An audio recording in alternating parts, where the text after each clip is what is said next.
What if heaven is not what you think? Not soft clouds, not harps, not even golden gates, but a realm of 10 astonishing dimensions, each revealing God's glory, His justice, and His eternal design. The Book of Enoch, a mysterious text once cherished by early Christians, pulls back the veil on heaven like few writings ever have.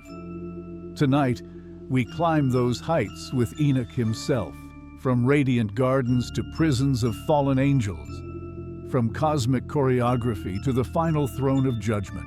This is not just a story, it is a call to live with eternity in mind. Before we ascend, we must remember, the Book of Enoch is not part of the biblical canon, and yet its influence is undeniable.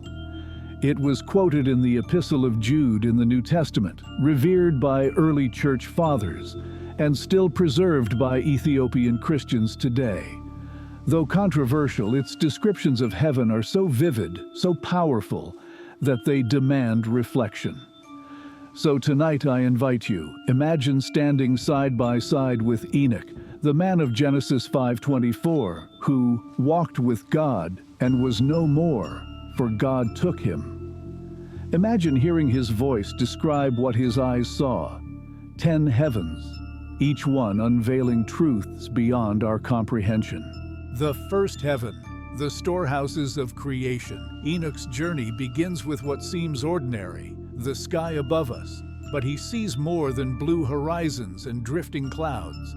He beholds vast storehouses of snow, hail, rain, and dew, each guarded by angels. Nothing falls by chance.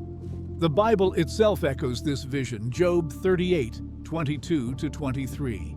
Have you entered the storehouses of the snow, or seen the storehouses of the hail, which I reserve for times of trouble, for days of war and battle?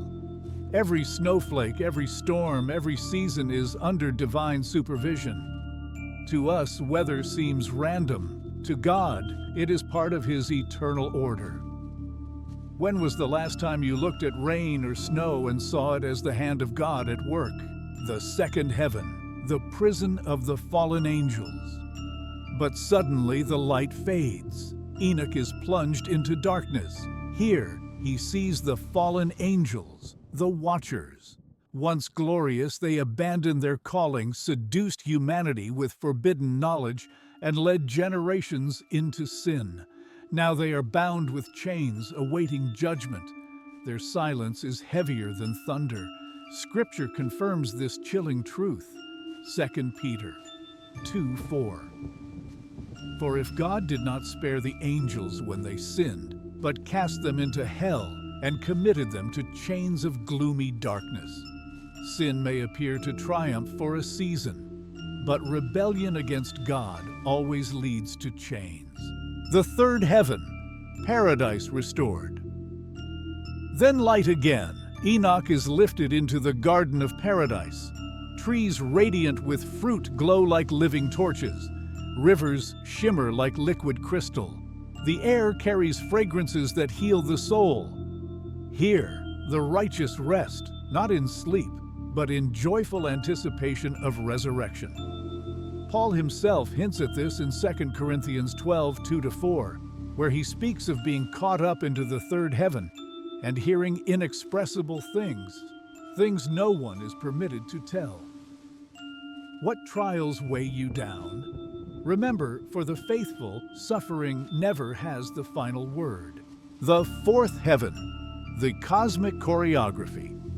In the fourth heaven, Enoch looks up and beholds the sun, moon, stars, and planets, not as random chaos, but as a cosmic dance directed by God. Each star moves with purpose. Each sunrise is God's daily reminder of His faithfulness. Lamentations 3:22-23 reminds us, His mercies are new every morning. Great is your faithfulness. Do you see time as random or as part of God's perfect order?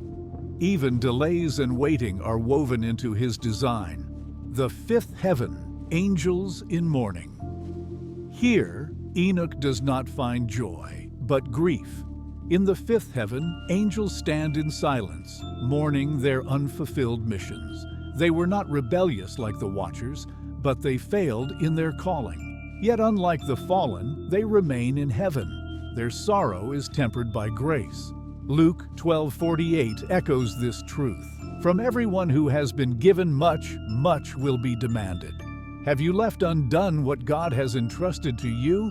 Even in failure there is mercy, but responsibility before Him is never light. The sixth heaven, the angelic council now. Enoch beholds a sight of majesty and order, the angelic council.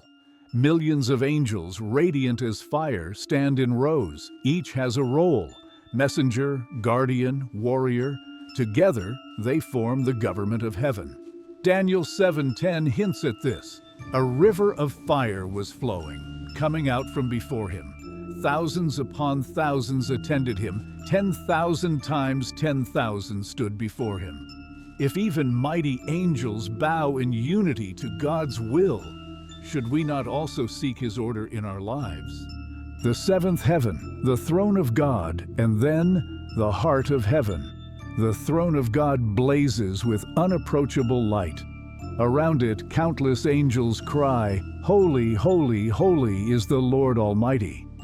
Revelation 4 echoes this scene. Elders cast their crowns, living creatures cry day and night. All creation worships the King. Here, Enoch realizes everything exists for one purpose: to glorify God. Our crowns, our works, our victories, they mean nothing apart from the one who sits on the throne. The eighth heaven, the divine mind. In the eighth heaven, Enoch glimpses the infinite wisdom of God. Here, time itself is one tapestry. Past, present, future, all woven together in perfect design. To us, life feels fragmented. To God, it is one flawless story. Even your struggles are threads in His masterpiece. The ninth heaven, the books of judgment. Enoch now beholds a vast library, heavenly books, guarded by angels. Every word, every action, every thought of mankind is written here. Matthew 12:36 warns, "Everyone will give account on the day of judgment for every empty word they have spoken." If every thought is recorded, how differently would we live each day? The 10th heaven, the final tribunal. Finally, Enoch reaches the 10th heaven. Silence fills the universe. Here stands the final throne of God, the tribunal of eternity. Enoch sees the righteous judge preparing to weigh every soul, every injustice answered, every hidden secret revealed. Romans 14:10 reminds us, we will all stand before God's judgment seat. This is the culmination of all heaven, the day when mercy and justice meet. One day, every knee will bow. The only question, will we bow in worship or in judgment? Enoch's journey through the 10 heavens shows us a truth that cannot be ignored. God is sovereign. His justice is certain. His promises are unshakable. Every detail of life matters. Every choice carries eternal weight. Which vision of Enoch's heavens struck you the most? The radiant garden of paradise, the sorrow of angels, or the final throne of judgment? Comment below and let's reflect together.